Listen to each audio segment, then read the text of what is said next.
शिव महापुराण की कथा संपूर्ण विश्व के कल्याण हेतु बाबा देवाधिदेव महादेव की कृपा से श्रवण करने का सौभाग्य आप और हमको प्राप्त हुआ है। बड़े भाग्यशाली हैं छत्रपति संभाजी नगर के सभी श्रोता भाई बहन जो संपूर्ण विश्व के कल्याण हेतु जो ये पावन शिव महापुराण की कथा आयोजित की गई है, उसको श्रवण कर अपने जीवन में उतार कर अपने जीवन की सार्थकता बना रहे हैं। कथा के मुख्य यजमान श्री प्रदीप शिवनारायण जी जायसवाल, विधायक जी श्री निखिलेश प्रदीप जी जायसवाल, दीपाली निखिलेश जी जायसवाल, इसको बढ़ाओ, श्री ऋषिकेश, ये आसपास के भी वक्त से चालू हैं, कान से सुनील बात है। श्री ऋषिकेश प्रदीप जी जायसवाल, काजल ऋषिकेश जी जायसवाल, समीक्षा निखिलेश जी जायसवाल कथा के मुख्य यजमान का पद ग्रहण करे हैं।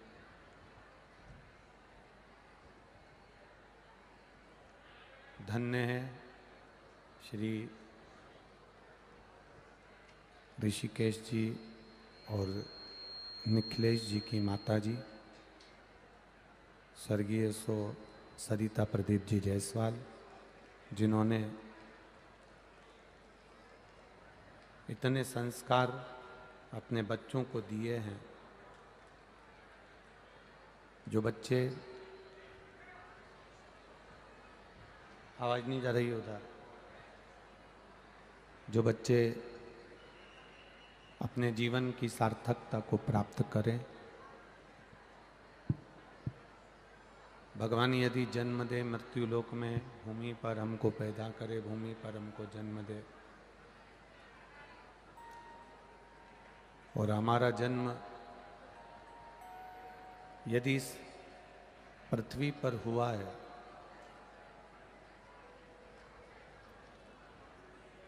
इस भूमंडल पर हमारा जन्म हुआ है, तो इस भूमंडल के जन्म से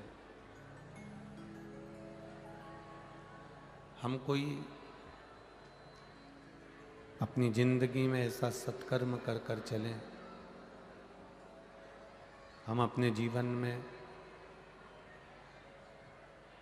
ऐसा भगवान का नाम जाप कर कर चलें कि हमारी जीवन की सार्थकता सिद्ध हो सके। जम के बोलो, जम के।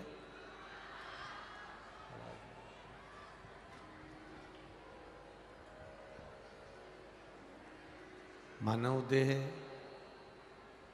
मानव का शरीर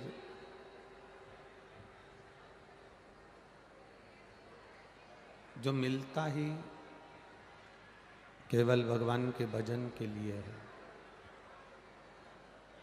रहो परिवार के अंदर, मना नहीं है।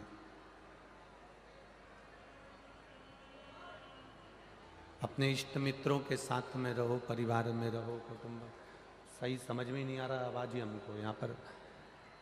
इष्ट मित्रों के साथ रहो, परिवार के साथ रहो, कुटुंब के साथ में रहो, रिश्ते नातों में रहो, पर उनके साथ रहते रहते रहते रहते भगवत भजन भी अवश्य करते चलो, भगवत स्मरण भी करते चलो। 84 लाख योनियों में ये अंतिम योनि है, ये मानव की जो देह है ये 84 लाख योनियों में आखिरी देह है। इसके बाद में भगवान मालिक है। 84 लाख योनियों में ये मानव देह आखिरी है। उसके बाद में कौन सा जन्म हमारा होगा, हम किस जन्म में आएंगे, किस योनि में आएंगे, कौन सी हमारी योनि होगी, हमको नहीं मालूम है। इसलिए जिस जन्म को हम पाए हैं, जिस योनि में हम पहुंचे हैं, जिस जन्म को हम पाए हैं, उस जन्म को भी यदि हम अच्छे से भगवान का भजन करते हुए, स्मरण करते हुए, भगवत नाम करते हुए, भगवत कीर्तन करते हुए अगर निकाल देंगे तो ये निश्चित है भगवत स्मरण करते हुए हमने अगर अपने इस मानव देह के इस आवाज नहीं आ रही क्या?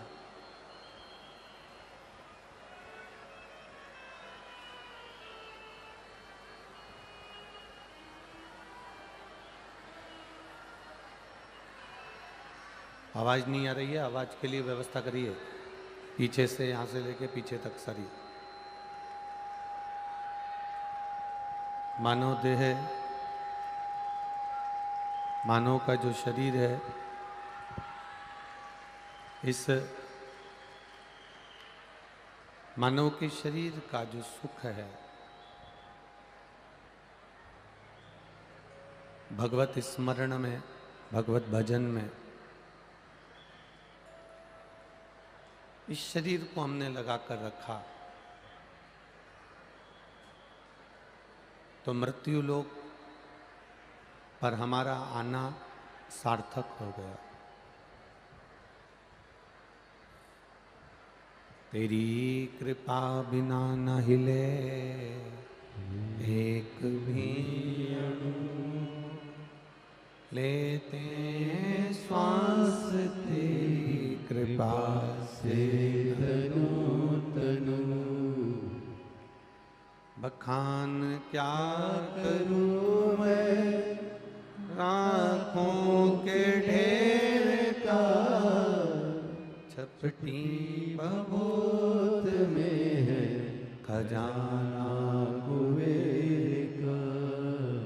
हे गंगाधर मुक्ति द्वार ओंकार तू, भोले ओंकार तू, आयो शरण तिहारी शंभु तार तार तू।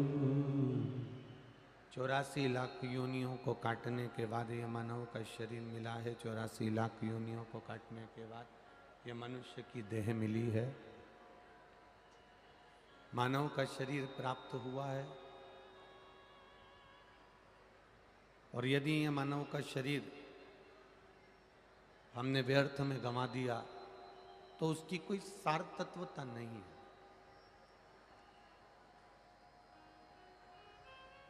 उसकी कोई मूलता नहीं है। ना जाने कितनी कितनी मिन्नत कर कर, ना जाने कितनी कितने हाथ पैर जोड़कर, कितनी कितनी प्रार्थना करने के बाद में, कितना कितना निवेदन करने के बाद में यह मानव की देह मिली है।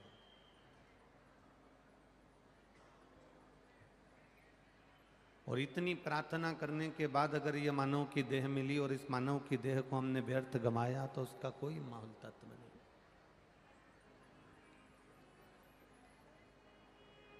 जिंदा रहने के लिए भोजन बहुत जरूरी है। क्या जरूरी है? जम के बोलो जरा। भोजन। जिंदा रहने के लिए भोजन बहुत जरूरी है, पर भोजन से भी ज्यादा जरूरी है पानी। भोजन मिल जाए और पानी नहीं मिले तुम्हें पूरी 2 साल, तो तुम जिंदा रह सकते हो क्या? नहीं। जिंदा रहने के लिए भोजन जरूरी है, पर भोजन से ज्यादा जरूरी है पानी। और पानी से ज्यादा जरूरी है वायु। क्या जरूरी है? वायु। पानी मिल जाए और हवा नहीं मिले, ऑक्सीजन नहीं मिले, हवा नहीं मिले, वायु श्वास को नहीं मिले, तो वो व्यर्थ। भोजन, जिंदा रहने के लिए भोजन बहुत जरूरी है, पर भोजन से ज्यादा जरूरी है पानी, और पानी से ज्यादा जरूरी है वायु, और वायु से भी ज्यादा जरूरी है हमारी आयु। क्या जरूरी है? हमारी आयु। वायु चल भी रही है, बड़ा बंगला भी बन गया है, गाड़ी भी घर में आ गई है, बहू भी आ गई है, बच्चे भी आ गए हैं, पोता पोती भी हो गए, पूरे गाड़ी बंगला सामान साज दुकान व्यापार नौकरी सर्विस सब कुछ हो गए। इस व्यासपीठ ने देखा है, कई बार इस व्यासपीठ ने ऐसा देखा कि किसी ने डॉक्टर की पढ़ाई करी, खूब डॉक्टर की पढ़ाई कर कर खूब पैसा खर्च करने के बाद वो डॉक्टर बन भी गया। किसी ने कलेक्टर की पढ़ाई करी, वो कलेक्टर बन भी गया। किसी ने मिनिस्टर के लिए बहुत मेहनत करी, वो मिनिस्टर बन भी गया। कोई मंत्री संतरी कलंतरी आदि आदिक जो बनना चाहिए था वो अपने स्थान पर बन गया। कोई एसडीएम, कोई कुछ कोई कुछ कोई कुछ बन गया। कितना रुपया खर्च करा, कितना पैसा खर्च करा, कितनी मेहनत करी, तब जाकर वो डॉक्टर बना। और मालूम पड़े उसको खुद नहीं मालूम कि मेरी आयु कितनी है। और मालूम पड़े पढ़ता पढ़ता इंजीनियर बन गया, डॉक्टर बन गया, कलेक्टर बन गया, एसडीएम बन गया, एसपी बन गया, मंत्री बन गया, पद उन्नति तो कर ली, पर उसको खुद ये मालूम नहीं है कि मेरी आयु कितनी है। जीने के लिए भोजन बहुत जरूरी है, पर भोजन से ज्यादा पानी जरूरी है, पानी से ज्यादा वायु जरूरी है, और वायु से ज्यादा आयु जरूरी है। उसने डॉक्टरी की पढ़ाई करी, उसने इंजीनियरिंग की पढ़ाई करी, उसने मिनिस्टर बन गया, एसडीएम बन गया, कलेक्टर बन गया, सब कुछ अच्छे औहदे पर पहुंच गया, पद पर पहुंच गया।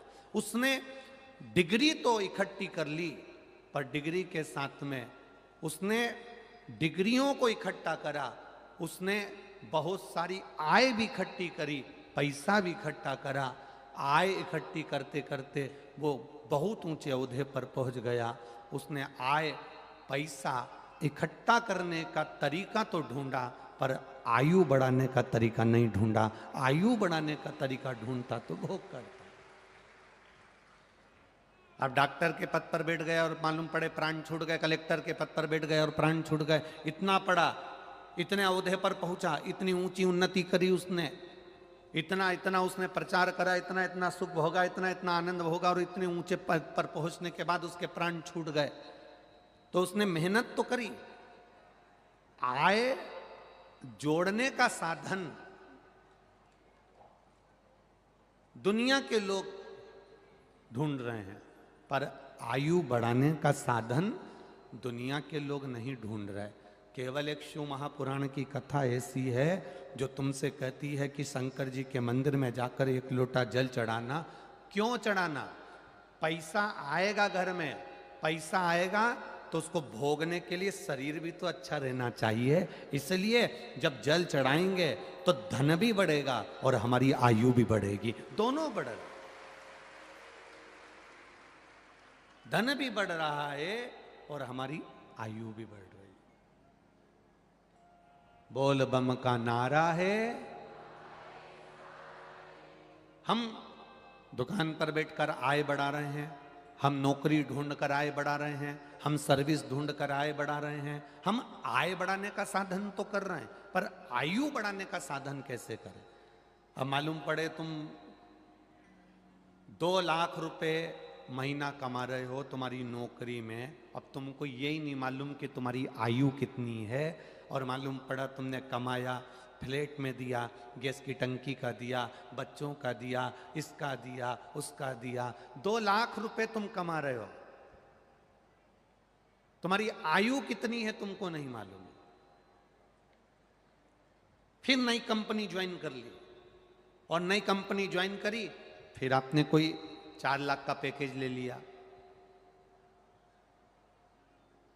फिर नई कंपनी ज्वाइन करी, 5 लाख का पैकेज ले लिया। फिर नई कंपनी ज्वाइन करी, 8 लाख का पैकेज मिल गया। आय तो बढ़ी, पर कभी विचार करा कि तुम 8 लाख रुपए महीना कमा रहे हो या 5 लाख रुपए महीना कमा रहे हो, अपने शरीर पर कितना खर्च कर रहे हो? हम कभी ये नहीं कहते कि तुम ज्यादा कमाते हो तो ज्यादा दान कर दो, आप तो अपने ऊपर खर्च करो ना।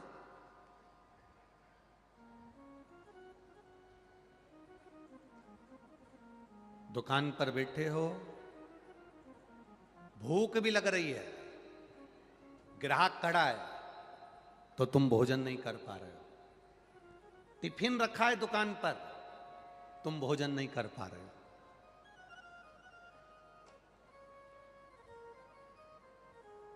पत्नी फोन लगाकर बोल रही है, सुनो 1 बज रही है, कहां हो, खाना खाने आओ ना, भोजन करने आओ।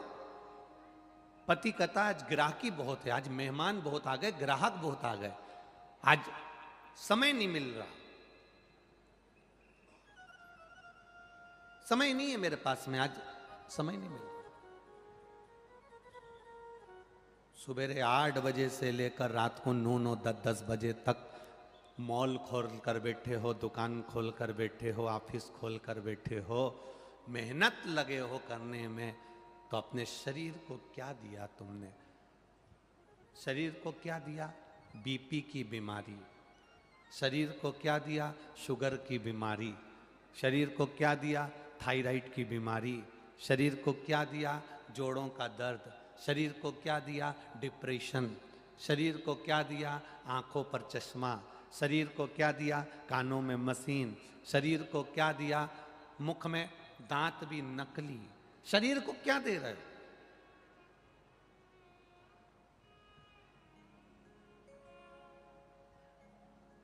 दुकान के सामने भिखारी भीख मांगने के लिए आता है, बोलो आता है कि नहीं आता है? अरे बोलो जम के, आता है?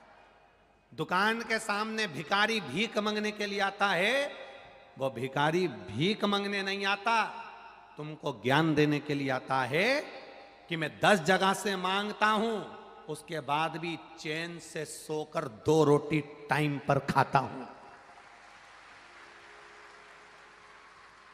भिखारी भीख मांगते मांगते हमको ज्ञान देता है, 10 जगह से मांगता हूं पर भोजन टाइम पर करता हूं, भूख लगी खा लिया। तुम मालिक होने के बाद भी, सेठ होने के बाद भी टिफिन टेबल पर रखा है, पत्नी फोन लगा रही है, नौकर समय पर भोजन करने चले जाता है, 1 बजी, सर मेरे को तो खाना खाने जाना है, सर मुझे भूख लग रही है, नौकर चले जाता है, और तुम सेठ होकर भी भिखारी से बदतर होकर बैठे रहते हो खाने के लिए।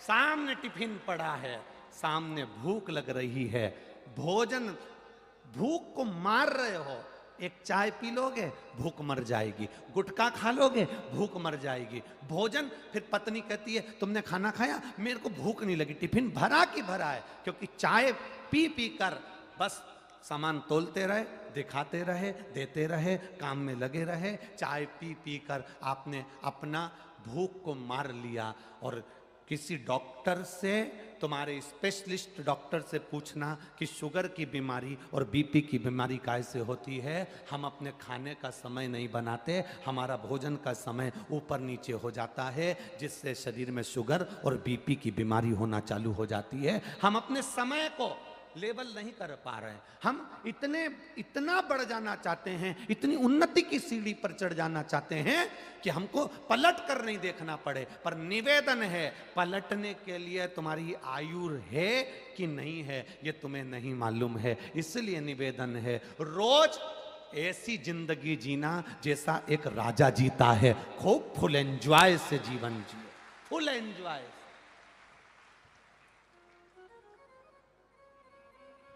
जिनके घर में नौकर काम करते हैं, जिनके घर में सेवक काम करते हैं, जिनके घर में नौकर काम करते हैं, एक सेठ को देख लेना और एक नौकर को देख लेना, कितनी खुश की जिंदगी जीता है नौकर।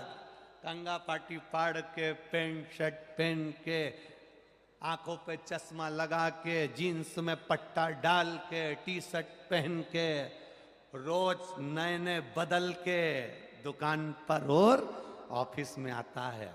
और सेठ वही घिसा फटा अलमारी में से निकाल के, कॉलर फट रही है, रुमाल देख लो तो नौकर भी कह देता है सेठ कभी तो धुलवा लो। रुमाल की ये हालत हो।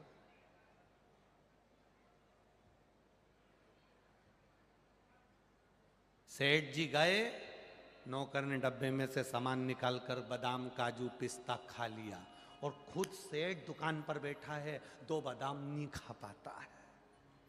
2 बादाम। उससे पूछो किसके लिए जोड़ रहे हो, किसके लिए जोड़ा? पत्नी और बच्चों के लिए? किसके लिए जोड़ा? यहां शिव पुराण कहती है, पूत सपूत तो की धन संचय और पूत कपूत तो की धन संचय। बेटा सपूत होगा 4 चांद लगा लेगा, और बेटा कपूत होगा कितना भी छोड़कर चले जाना वो सब नाश कर देगा। आप अपनी जिंदगी क्या जी रहे हो? सास जब देखो जब एक रोना रोती रहती है। घर की बुजुर्ग मां, घर की सास अपनी जिंदगी में एक रोना रोती रहती है, हमने बहुत दुख झेला, हमने हमारी जिंदगी में बहुत दुख झेला। तो बहू के सामने ये रोना काहे को रोना? बहू के सामने बार बार ये बात क्यों कहना कि हमने बहुत दुख झेला? तुम चाहती हो कि तुम्हारी बहू दुख झेले? हमने बहुत दुख झेला। सास से निवेदन है, बहू के सामने कभी मत कहो कि हमने बहुत दुख झेला। अब जो अच्छा समय चल रहा है ना, खूब बेहतरीन डेंटिंग पेंटिंग करके खा पी अपनी जिंदगी जी। बार बार काय को रोना रोना, बहुत दुख झेला। अब गया समय, उसको क्यों याद करना? क्यों याद करना? कोई 50,000 रुपए खाकर भग गया, 25,000 रुपए खाकर भग गया, जिंदगी भर उसका रोना रोते रहोगे क्या? 50,000 रुपए ले गया मेरे, 25,000 रुपए ले गया मेरे, 50,000 रुपए। ना ना ना ना, अब तुम ऐसी मेहनत करो कि 4 गुना पैसा कमाओ, और भगवान से प्रार्थना भी करो कि मुझे इतना देते रहना, अगर कहीं का खाके भी भग जाए तो मेरे दिमाग में ना आ जा, इतना दे मुझको साईं, इतना दीजिए जामे कुटुंब समाए, मैं भी भूखा ना रहूं और साधु भूखा ना। बार बार वही रोना रोना की बहुत तकलीफ में जिंदगी निकली। अब तो अच्छी निकल रही है ना, अब तो 2 रोटी अच्छी मिल रही है ना, तो बेहतरीन चने की दाल को गलाओ, उबालो, पीसो, शक्कर मिलाओ। अब तुम बोल दो, केवल पूरनपोली नहीं, आमठी, अकेली पूरनपोली, और केवल आमठी नहीं, कटोरी में घी, और फिर तर बतर जोरदार, और तर बतर कर कर फिर खाओ। अब जो गया दुख का दिन, बहुत देखा देखा देखा, कब तक कहोगे? गया। कल कोई पूछ रहा था, गुरुजी महाराष्ट्र वालों का प्रिय भोजन, पूरण पोली है। हम आपसे पूछना चाहते हैं क्यों है। अब हमने कहा हम तो महाराष्ट्र के नहीं हैं, पर इतना जरूर है कि महाराष्ट्र में पूरण पोली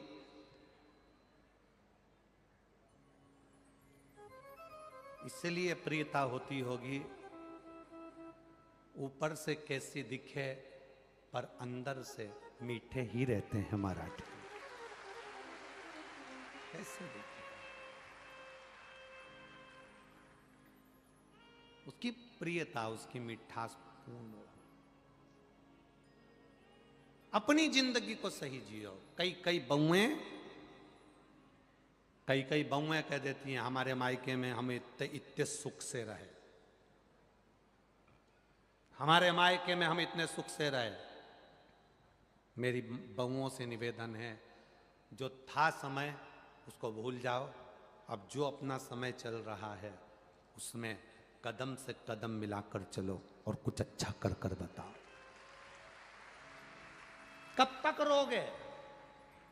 सास रोती है कि हमने बहुत दुख झेला, बहू कहती है मैंने मायके में सुख देखा। जब से तुम्हारे यहां आई हूं, जब से तुम्हारे साथ शादी हुई, जब से इस घर में आई, मेरी जिंदगी नरक हो गई। क्यों बोलना ऐसा? भगवान से प्रार्थना करो कि तेरी बड़ी कृपा है, तूने दुख भी लिखा तो थोड़ा लिखा, अच्छा हुआ में शादी कर कर भेजा। मालूम पड़े कहीं दूसरी जगह शादी कर कर भेज देता और वो मदिरा में डूबा रहता, दिन रात जुए में डूबा रहता, गलत गलत नारियों में डूबा रहता और दिन भर नशे में पड़ा रहता।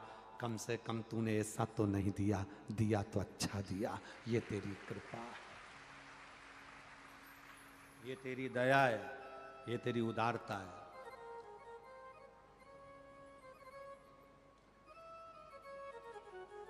जो मिला है उसमें अपने सुख का स्मरण करिए। वो एक फिल्म बनी थी, उस फिल्म में वो माता जी की चोटी ऐसी थी,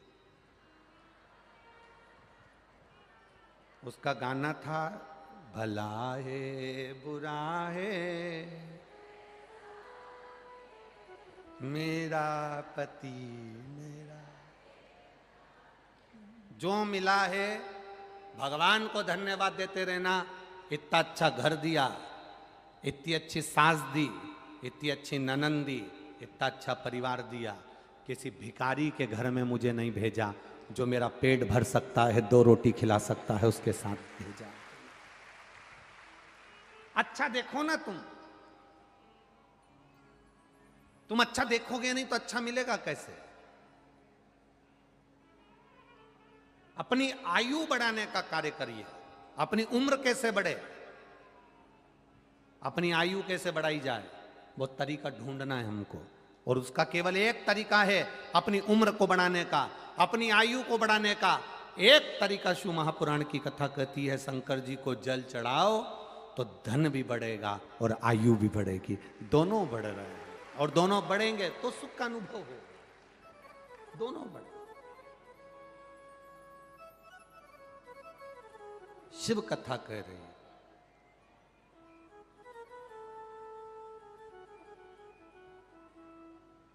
हमारी सास के पास बहुत सारा है, वो कभी हमको कुछ नहीं देती। हमारे ससुर जी के पास में बहुत सारा है, वो हमको कभी कुछ नहीं देते। जब देखो जब वो ननंद को दे देती हैं, बड़े भैया को दे दे, छोटे भैया को दे दे, मंजले को दे दे, संजले को दे दे, वो हमको नहीं देते हैं। हमारी सास के पास बहुत सारा है, वो हमको कभी कुछ नहीं देती है। कभी अंदाजा लगाना, तुम्हारी सास के पास बहुत सारा है, वो तुमको कभी नहीं देती है। तुम्हारे पास भी तो अलमारी में बहुत सारा है, तुम कब अपनी सास को एक साड़ी दे देती हो? हम दूसरे से आस लगा रहे हैं, और जब जब हमने संसार वालों से आस लगाई वो आस टूटी है। तुम परमात्मा से ये कहना, हमारी सास किसी को भी सामान दे दे, हमारा ससुर किसी को भी दौलत दे दे, हमें कोई मतलब नहीं। भोलेनाथ मुझे मेरे भाग्य का देना, दूसरे के भाग्य का रहता है तो चले जाता है, अपने भाग्य का टिकता है। दूसरे के भाग्य का मिलेगा तो वो चले जाएगा, पर अपने भाग्य का टिक जाएगा, अपने भाग्य का रहेगा।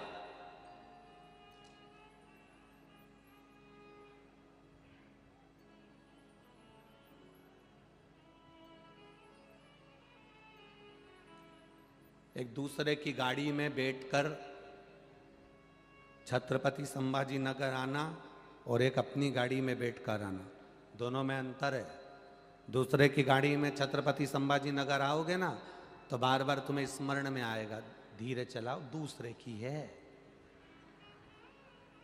स्पीड ब्रेकर पर देख के चलाओ, दूसरे की है। जरा सी कहीं कुछ हो जाए, मैं मांग के लेके आया था, दूसरे की है। और एक अगर अपनी गाड़ी होती ना, थोड़ा बहुत डचका मचका भी लग जाता, कूद भी जाती, कोई टेंशन नहीं।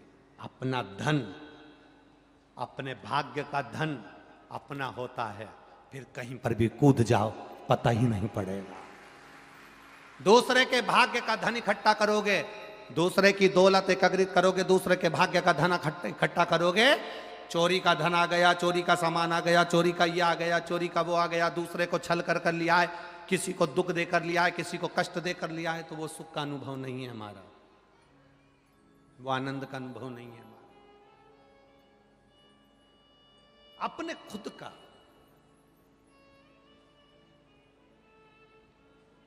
एक बूढ़ी मां, 85 साल की एक बूढ़ी मां यहाँ कहीं कथा सुनने के लिए रोज आती है दूर से। पाँव में चप्पल पहनकर नहीं आती, जूता पहनकर नहीं आती। कल एक कार्यकर्ता बता रहा था कि गुरुदेव, एक बूढ़ी माँ को हमने उसके पाँव में चिंदी लपेटी हुई थी पंजे में, और पॉलीथीन लगी हुई थी, पन्नी और चिंदी लपेटी। तो कार्यकर्ता ने उनसे कहा, माँ चलो, कहाँ जा रही हो? कथा में। चलो ये चप्पल लो हमारी, पहन लो और चले जाओ। वो 85 साल की बूढ़ी माँ कहती है, सियोर वाला महाराज आया है और मैं चप्पल पहन के कथा में जाऊंगी?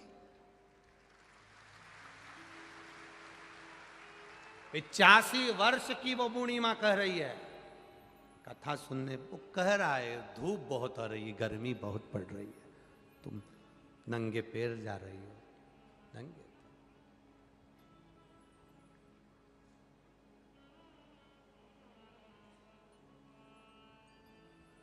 प्रदीप जी जायसवाल विधायक जी को मैं धन्यवाद देना चाहूँगा कि आपके क्षेत्र के जो लोग हैं वो बड़े धर्मात्मा हैं, बड़े धर्म। कभी कभी हमारी भी आंख में आंसू आ जाते हैं आप लोगों का भाव देखकर। एक दो गांव की वीडियो किसी ने हमारे पास में भेजी, जिनके घर में कच्चे मकान हैं, घास के कबेलू के झोपड़े, और घर के बाहर 4-4 ईंट लगाकर उस पे लोग रोटी बना रहे हैं, और उनके साथ में कुछ लोग दाल बना रहे हैं, बेसन बना रहे हैं। हमको ऐसा लगा कि उनके घर में तो खुद भोजन इतना नहीं होगा, झोपड़ा ऐसा दिख रहा है, पर 5-5, 6-6 गांव की माताएं रोटी बनाकर, सब्जी बनाकर, जिस गाड़ी से कथा सुनने आ रही हैं उसमें स्टील के डब्बों में भर भर कर लाकर यहाँ लोगों को खिला रहे हैं।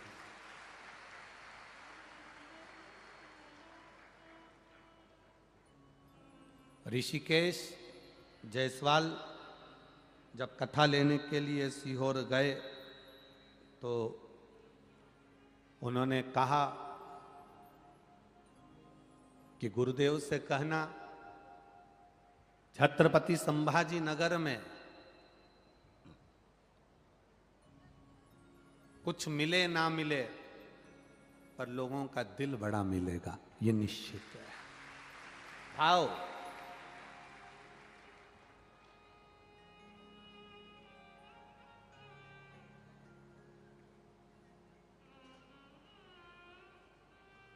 पानी की बोतल जिसकी कीमत बाजार में 10 रुपए, 15 रुपए, 20 रुपए होगी, छत्रपति संभाजी नगर की इस कथा में यजमान परिवार ने तो पानी की बोतल बढ़वाई, साथ में इस नगर के दानदाताओं ने इतना पानी बढ़वाया, इतना पानी की बोतल बढ़वाई कि लोग ले नहीं रहे थे। इतनी पानी की बोतल फेंक कर दे रहा है, लेकर हाथ में बढ़ाते जा रहा है, देते जा रहा है, ले साहब, ले साहब, ले साहब।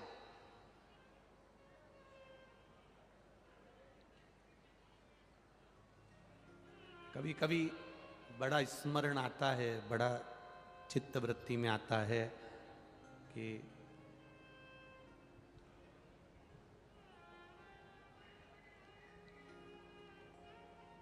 आप लोग पानी की बोतल लोगों को बांटते रहे, और कभी कभी हमको भी हमारे आप में दुख होता है। आप सब सीहोर आए और आपको नहाने के लिए भी एक डब्बा पानी का भी 50 रुपए शुल्क देना पड़ा, तो उसका दुख होता है अंदर से। ये दुख रहता है, कभी कभी मन में सोचते हैं, अंदर से कचोटता है।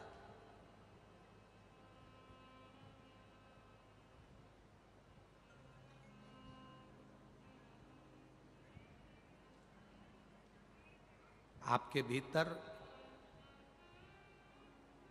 लुटाने का भाव है। गांव गांव से आई हुई माताएं अपने साथ में पन्नियों में रोटियां भरकर और अचार लेकर आई, और जहां बैठती थी वहीं 25 लोगों को 2-2 रोटी और अचार बांटती रही। देखकर आनंद की अनुभूति होती है। और मेरा निवेदन है, जहां भी शिव महापुराण की कथा हो,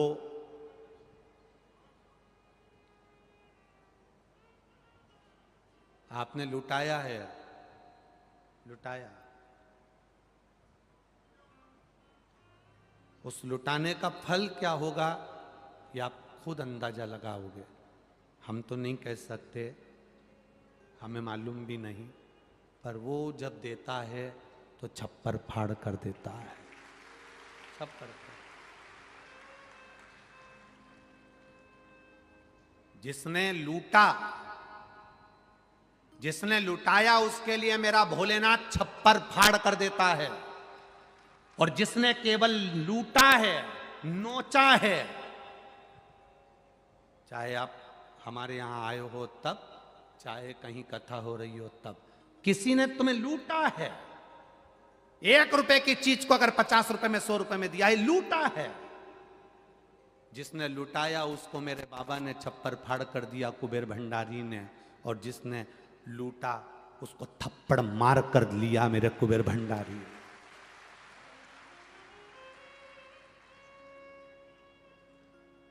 दोनों के लिए तैयार रहिए। आप लुटाए हो तो आपको दे रहा है, और आपने अगर लूटा है तो वो क्या करेगा वो जान सकता है, पर क्या उसका वर्णन।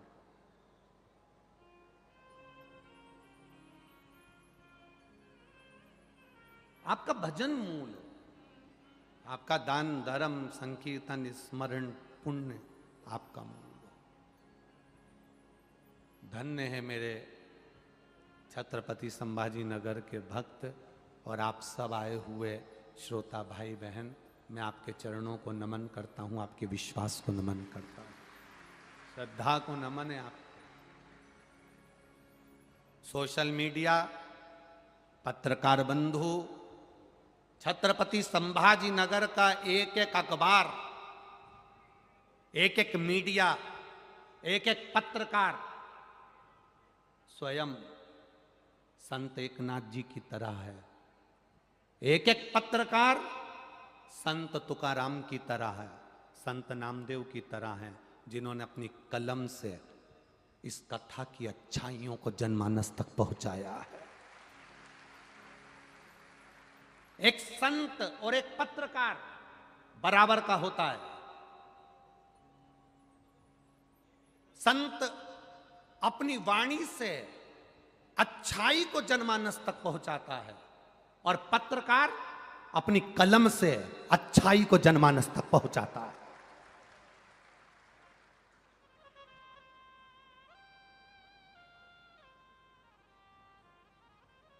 एक पत्रकार अच्छाई को जनमानस तक पहुंचाएगा, अपने अपने भाव को। एक संत और पत्रकार बराबर होता है। संत अच्छाई को जनमानस तक अपनी वाणी से पहुंचाता है और पत्रकार अच्छाई को अपने कलम के माध्यम से पहुंचाता है। कलम के माध्यम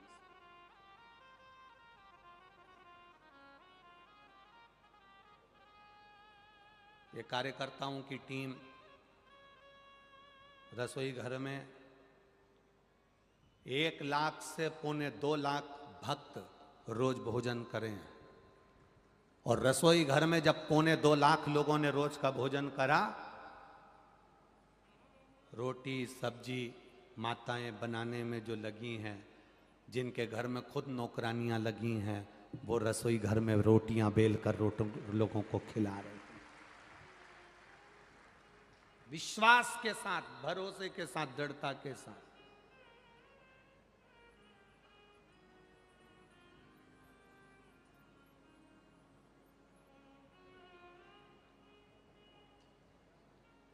अब विश्वास हो गया कि महाराष्ट्र के अंदर कभी भी कथा हो तो यजमान परिवार को भी टेंशन लेने की जरूरत नहीं है। यहां भक्त अपने आप संभाल लेते हैं। महाराष्ट्र के अंतर्गत कथा हो, भक्त अपने आप संभालता है, भाव के साथ संभालता है, विश्वास के साथ संभालता है। छत्तीसगढ़ का भी यही क्रम है। छत्तीसगढ़ के भी भक्त अपने आप संभाल लेते हैं, अपने आप। विश्वास। अब एक विचार करिएगा, जब भगवान इतना बड़ा आयोजन संभाल सकते हैं तो क्या तुम्हारा घर नहीं संभाल सकते हैं? तुम क्यों चिंता करते हो? मेरे बच्चे के लिए मुझे ये करना है, पत्नी के लिए करना है, मकान बनाना है, गाड़ी लाना है, जमीन लाना है, जायदाद लाना है, संपदा लाना है। आय बढ़ाने के साथ आयु बढ़ाने का प्रयास करिएगा। आपकी उम्र कैसे बढ़े? कोई सत्कर्म कर देना, किसी भूखे को भोजन कराना, किसी प्यासे को पानी पिलाना, किसी बीमार की औषधि करा देना, यह आयु बढ़ाने का तरीका है, आपकी उम्र बढ़ा देता है। भूखे को भोजन कराओ, प्यासे को पानी पिलाओ। घर में बुजुर्ग माता पिता हैं, उनकी सेवा करो। प्रतिदिन अपने माता पिता के चरण दबाओ। अपने माता पिता को चरण भी नहीं दबा सकते तो प्रणाम करो। तुम्हारे पिताजी तुम्हें गाली दें, तुम्हारी सास तुमको गाली दे, अपशब्द कहे ताने दें, तुम्हें 24 घंटे तुम्हारी सास को से गालियां दे, तो भी तुम्हारा फर्ज है तुम उसके चरणों को प्रणाम करना मत भूलना। मुंह मत चलाना, पलट कर जवाब मत देना। एक दिन उसने जो गालियां दी है ना, वो गालियां भी तुम्हें फलना चालू हो जाएगी, तुम्हारा नुकसान नहीं होगा। देन दो ना उसको। शिव महापुराण की कथा कहती है, जिसको ज्यादा गाली दी जाती है, जिसको अपशब्द किए जाते हैं, जिसको ताने दिए जाते हैं, जिसको आड़ा टेढ़ा बोला जाता है, जिसकी निंदा होती है, उन्नति की सीढ़ी पर वही चढ़ पाता है। जिसके लिए अपशब्द कहे जाते हैं, ताने दिए जाते हैं, आड़ा टेढ़ा बोला जाता है, कहे कहने वाला।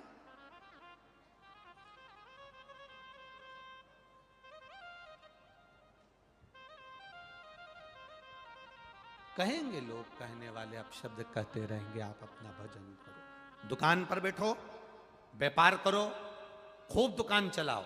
सुबह 8 बजे से लेकर 10 बजे तक तुम दुकान खोल के बैठते हो, हमारी तरफ से छूट है, तुमको 11 बजे तक खोलो, मना नहीं। तुम्हारा मन करे जब तक दुकान खोलो।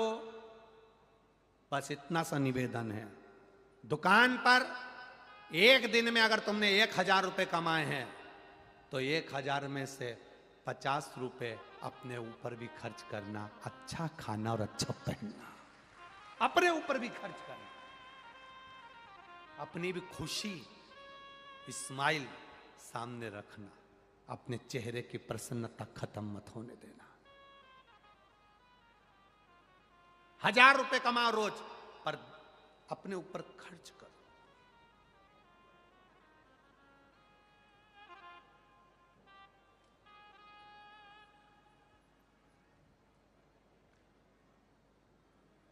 अपने ऊपर खर्च। कभी कभी मन करे परिवार के साथ में गाड़ी में बैठकर किसी मंदिर चले गए। कभी मन करा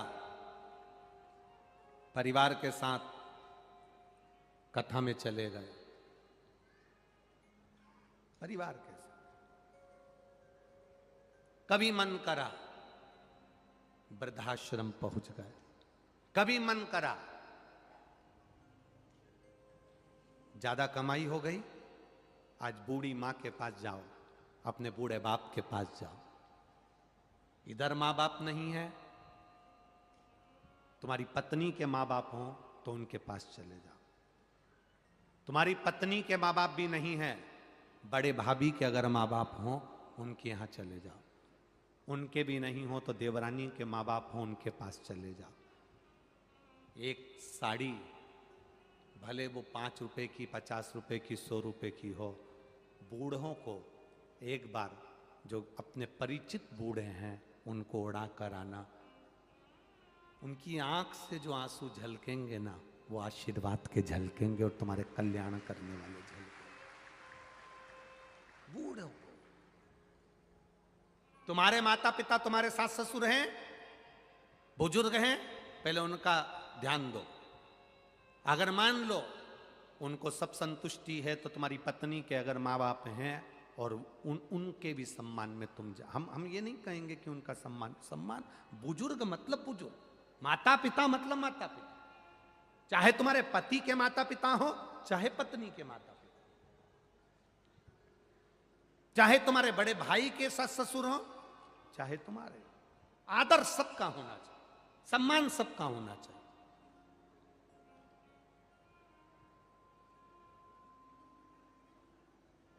घर में बहन आए उससे पहले घर की जो बूढ़ी बुआ हो, बुआ, बूढ़ी बुआ, बहुत अवस्था हो गई, बुजुर्ग हो गई, उसका भी ठिकाना नहीं, कब मर जाए,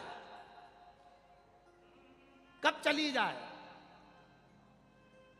बुआ को फोन लगाकर कह दो, बुआ हफ्ते में 2 बार, 1 बार गाड़ी भेज दूं क्या बुआ? आ रही हो कि 2-4 दिन के लिए? आ जाओ। एक अंदाजा लगा कर रखना, नारी जितनी बूढ़ी होती चली जाती है उतनी घर से आसक्ति बढ़ती चली जाती है, उससे घर नहीं छूटता। अपना फोन पे बोलने में क्या जाता है? बुआ कब आ रही हो, गाड़ी भेज दूं क्या? बुआ खुद कह देगी, रे बच्चों के कारण फंसी हुई हूँ, परिवार देखूं कहाँ हूँ, शरीर से बने नहीं, जाना आना होए नहीं, तू तो रहने दे, कभी इधर से निकलो तो महरसा मिलते हुए चली जाना। पर अपना फर्ज है कि अपनी बुजुर्ग बुआ को, बहन बाद में, पहले बुआ, उसको कहो कब आ रही है बुआ। कथा हो रही है अपने गांव में, अपने नगर में। अब छत्रपति संभाजी नगर में तो आज पूरी हो जाएगी, भोपाल में 10 तारीख से 14 तारीख तक चालू हो जाएगी, तो भोपाल में रहने वाले भी अपने बुजुर्गों को कह सकते हैं, कब आ रही हो बुआ? भोपाल में शिव पुराण की कथा है, आ जाओ, 4-5 दिन रुकना होगा, आनंद लेंगे, कथा सुनेंगे, चले जाएंगे। वो बुजुर्ग भी खुश होकर अंदर से सोचेंगे, मेरा भतीजा भतीजी ने याद किया, मेरे भाई नहीं है पर मेरे भतीजा भतीजी ऐसे जोरदार मुझे याद करते, उसकी दुआ, उसका आशीर्वाद, और ये दुआ ही हमारी आयु को बढ़ाएगी। मार्कंडे जी के साथ हुआ क्या था? उम्र थी मात्र छोटी सी, कुछ अवस्था में मरना था। नारद जी ने एक ही बात कही, जो मिल जाए उसके पांव पड़ ले, जो मिल जाए उसका आशीर्वाद ले ले। मार्कंडे जी ने पांव पड़ना प्रारंभ करा, सबके आशीर्वाद ले, सबके आशीर्वाद, आशीर्वाद लेते लेते लेते लेते लेते लेते आशीर्वाद लेते लेते तुरंत मार्कंडे जी नारद जी के पास पहुंच गए। नारद जी ने आशीर्वाद दे दिया, आयुष्मान भव। जैसे ही नारद जी ने आशीर्वाद दिया तो नारद जी से मार्कंडे जी ने कहा, आपने आशीर्वाद दे दिया, मैं तो मर जाऊंगा, इतनी वर्ष की आयु में 5-7 साल में मेरा प्राण छूट जाएगा, और तुम मुझे आयुष्मान होने का आशीर्वाद दे रहा। नारद जी मन में सोचे, मुझे मालूम नहीं था ना कि तेरी उम्र कितनी है, यहाँ लिखा भी तो नहीं रहता कि ये 25 साल जिएगा, 5 साल जिएगा। अब नारद जी ने मन में सोचा, अपने माथे पर आ गया ये तो आशीर्वाद मैंने दे दिया इसको आयुष्मान बहु होने का, अब करूं तो करूं क्या। नारद जी ने कहा, इसको दूसरे के माथे पटक देता हूं, और नारद जी उसका हाथ पकड़ कर ले गए। सामने इंद्र दिखा, इंद्र को देखा तो नारद जी ने तुरंत इससे कहा, ए मार्कंडे, सामने वो आ रहा है ना, उसको प्रणाम कर ले। नारद जी बोलकर हट गए और इसने जाकर उसको प्रणाम कर लिया। इसको नहीं मालूम कि इंद्र है, और इंद्र को नहीं मालूम कि मार्कंडे। जैसे ही उसने साष्टांग दंडवत करा, इंद्र ने आशीर्वाद दे दिया, आयुष्मान भव। इतने में नारद जी इंद्र के पास आ गए। आपको मालूम है कौन है ये? मार्कंडे। बहुत छोटी सी उम्र है, 5-7 साल में मर जाएगा। ओरे राम, इंद्र कहे मैंने तो आशीर्वाद दिया आयुष्मान भव होने का। नारद जी बोलने लगे, तुम्हारा वचन अब झूठा जाएगा। इंद्र उस बच्चे का हाथ पकड़कर, अब तुम लेके जाओ इसको। इंद्र उस बच्चे का हाथ पकड़ कर ले गए, और बच्चे का हाथ पकड़ कर लेकर इंद्र सीधे अपने सिंहासन पर बैठे तो उनकी पत्नी ने देखा आज इंद्र रो रहे थे। पत्नी ने पूछा, तुम क्यों रो रहे हो? इंद्र ने कहा, आज मैंने इस बच्चे को आशीर्वाद दे दिया आयुष्मान भव होने का, पर मुझे क्या मालूम था कि मर जाएगा, इसकी आयु कम है, तो क्या करा जाए। पत्नी ने कहा, तुम चिंता मत करो, तुम्हारे साथ तो धोखा हुआ है, अपने सिर का बोझ दूसरी जगह दिया। इंद्र ने हाथ पकड़ा, ब्रह्मा जी के पास ले गए। ब्रह्मा जी, और इंद्र ने कहा, वो सामने बाबा बैठे ना दाढ़ी वाले, उनको दंडवत करिया। और जाकर मार्कंडे ने जो दंडवत करा, ब्रह्मा जी ने कह दिया आयुष्मान भव। अब जो ब्रह्मा जी ने कहा आयुष्मान भव, इंद्र ने आकर कह दिया, आप पहचानते हो इसको? नहीं। मार्कंडे, कम उम्र है, तुमने लेखनी में लिखा है, अपनी कलम से लिखा, इतने साल में मर जाएगा, और तुमने आशीर्वाद दे दिया आयुष्मान भव होने का। अब तुम्हारी लेखनी गलत, तुम गलत। ब्रह्मा जी ने मन में सोचा, अब करूं तो करूं क्या। इंद्र इनको ब्रह्मा जी के पास छोड़ के चले गए। ब्रह्मा जी सोचे, अब इसको लेकर कहां जाऊं मैं, अपने माथे का बोझ किसको दूं। ब्रह्मा जी उसको लेकर भगवान विष्णु के पास पहुंच गए। भगवान नारायण आराम से सोए हुए थे, लक्ष्मी जी चरण दबा रही थी। इसने मार्कंडे जी को कह दिया, जाओ वहां पर जाकर प्रणाम कर लो। मार्कंडे जी ने जो दंडवत करी, हार हार, जो दंडवत करी, भगवान विष्णु के नेत्र खुल गए। नेत्र खुले, देखा एक छोटा सा बच्चा मेरे सामने दंडवत करा है। भगवान विष्णु ने कहा आयुष्मान भव। लक्ष्मी जी नारायण को देख रही हैं। नारायण पूछ रहे, लक्ष्मी तू मुझे इतनी घूर घूर के क्यों देख रही है?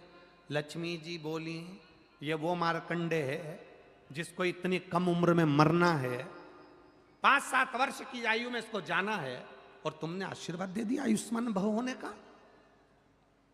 भगवान विष्णु बोले, लक्ष्मी तू पहले नहीं बोल सकती थी? लक्ष्मी बोली, मैं पांव दबाते दबाते चिमटा भी खोड़ा, तुमने ध्यान ही नहीं दिया। अब क्या होगा? भगवान ब्रह्मा जी छोड़कर विष्णु जी के पास चले गए, और विष्णु जी अब उसको लेकर सीधे देवाधिदेव महादेव के पास चले गए। शंकर पार्वती शाम के समय घूम रहे थे, और भगवान नारायण ने कहा, जाओ उनको प्रणाम कर लो। जो दंडवत करी, दंडवत करते से भोलेनाथ ने कह दिया आयुष्मान भव, चिरंजीवी भव। हो गया। कालों का काल, जब महाकाल आशीर्वाद देता है तो काल की भी हिम्मत नहीं जो महाकाल के सामने खड़ा हो जाए। काल की भी हिम्मत नहीं जो महाकाल के सामने खड़ा हो जाए। बस आए यमराज बंदी बनाने, सामर्थ्यता नहीं थी क्योंकि शंकर सामने खड़े हुए थे।